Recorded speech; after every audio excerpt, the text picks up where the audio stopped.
Let's football, let's football, let's football. Muntin gamtin naum kanam mite ulen naw ho ko ma het sa nom chu ahung lungding 2 October tingle more Sikkim veng wang khua talo puzam khopau memorial tournament ding a hi in hichi tournament a hi golongo zo sin lungchom lunghan lo bia ke pathanom ta quality nei ta ki chipna divin ke ma zone gui ten tipna le nge na ka hin nei chule ke ma min lun hang min nule party hinga kan tep nom cho hi le tua hi 21st century ai ta tolhana football jong hi aimi sunga dingang profession hoi ta khai ta in hi je achun chate ho football lampanga thipna chule thanam na nei het ho hi hoite nule party on support jong hoite ti chu ka hin tep nom hi e age pa e Puzam Pau Memorial Football Tournament na liantul khana lungkhat khana ki chup khom bang wa hi emalam zo sia lungkhat khana kilong tu ta pan la khom diwa pai pe team mina ka hin tip ni ve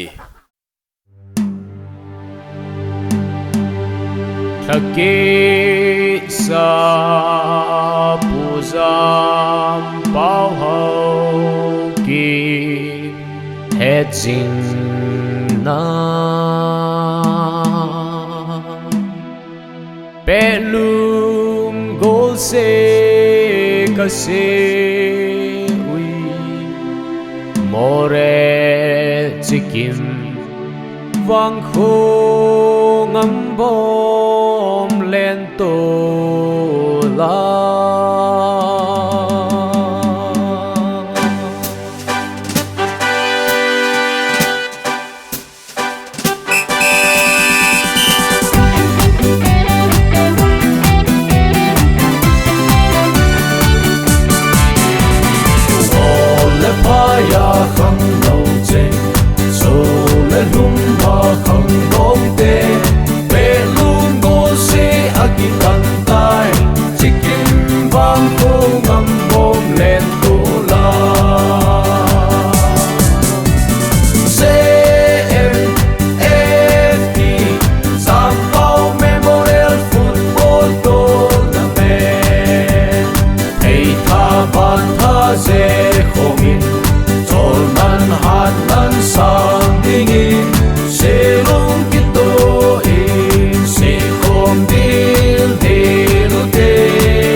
Let's football,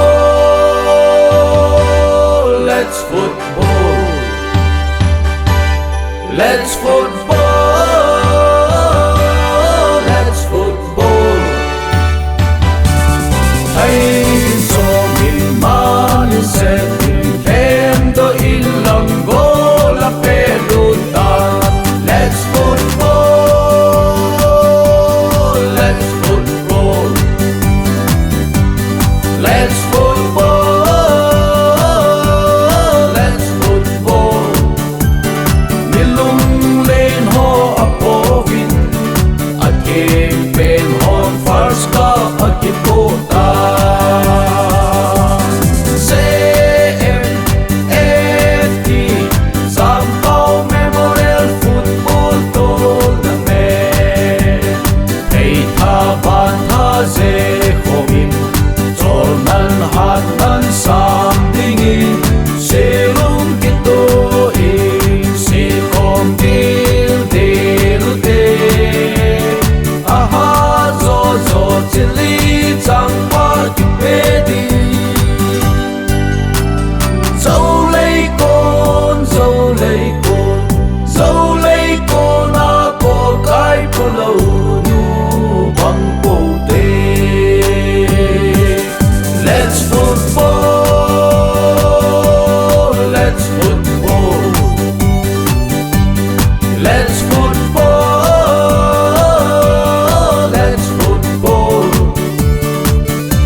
Let's football,